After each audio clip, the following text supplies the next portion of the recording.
Once you have all your animation ready and you previewed it using the playback like this, and you made all of your adjustments, and make sure when you're previewing it you clicked this animation setting icon, you scrolled on down, went to playback speed, selected not play every frame but 24 frames per second.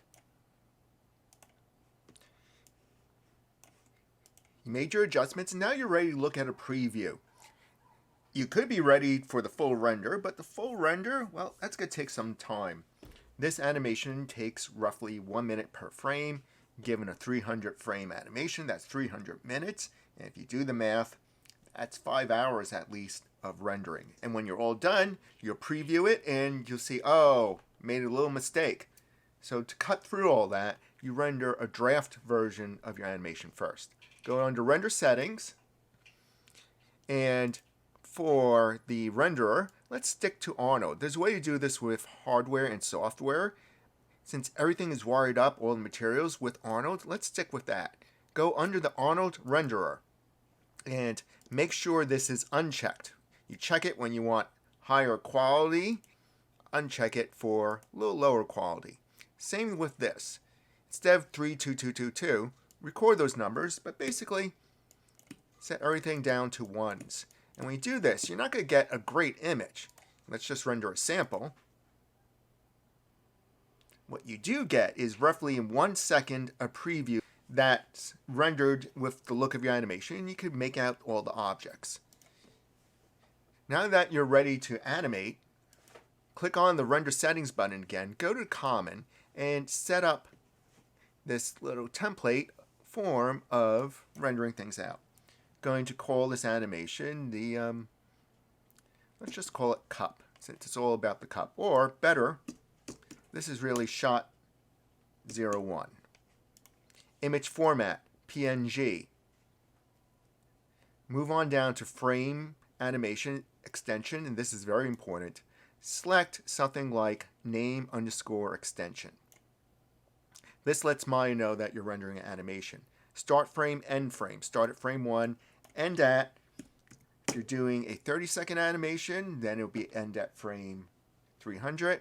This is a 5-second animation. 30 times 5 is 150. I'll just do this. Which camera to render? Make sure to select from down here under renderable cameras, this one. I'm going to delete this one. Didn't need that.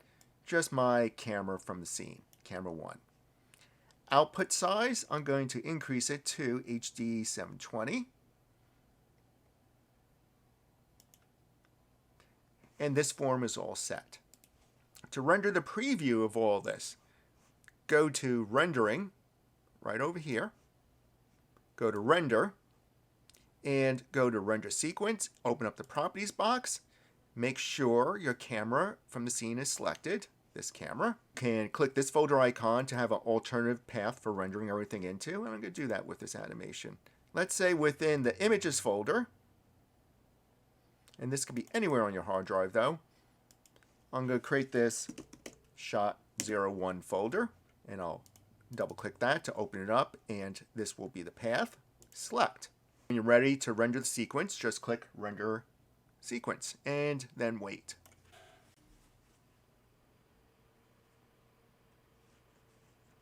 It took somewhere between 1 and 2 seconds per frame. Let's say it was 2 seconds a frame. 150 frames, that's 300 seconds later, which is 5 minutes, and 5 minutes later beats 5 hours later. If you lose track of where the files were saved, you could go down here, lower right-hand corner, and click this to open up the script editor, and the script editor will show the progress of frames and also the location. So this becomes important. This is the same location that you selected under Render Sequence. Let's put all this together. Open up After Effects. You can dismiss this first window.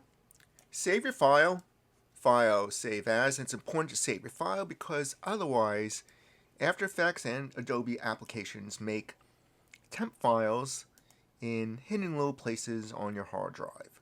So to keep everything nice and neat, save your files before working in an Adobe product. and I'll call this animation shot 01.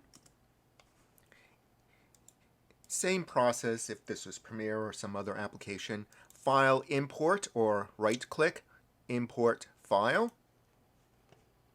Go to the place where the images were saved. Select just the first one, making sure the sequence is selected. PNG sequence is checked. Click on import.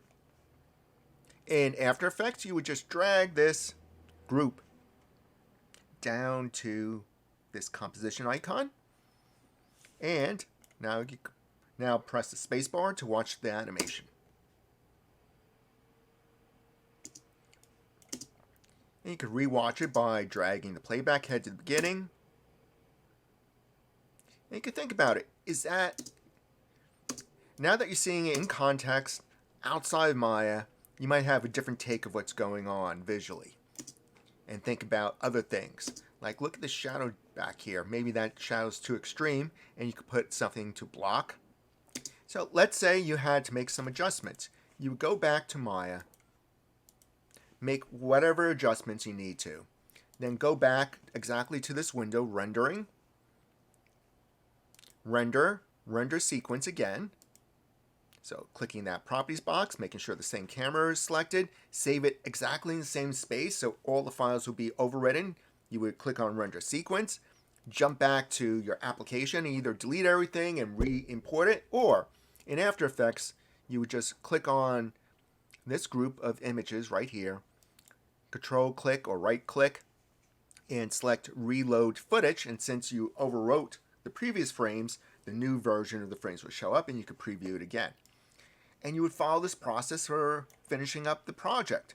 You would go to Maya and go to render settings, change your render settings back to the way they were, and this was 3 to all 2s down here. And to get better quality, you click enable, and maybe setting it down to 5, and now you'll get a high fidelity rendering following the same path to rendering, render sequence, properties box, overwrite your current files, and when all that's done, you would come back to After Effects, whatever application you're using, reload that footage, and make this into your MP4 file. To do this, just click here or click on this composition. Either one will bring the composition to focus. Go under File, Export, add to Adobe Media Encoder, and give it a moment. It's making a connection into After Effects or Premiere, depending on which software you're using. Once this link shows up, under Output File, select a location to save this. For the format type, H.264, and then click the green arrow, start composing your MP4.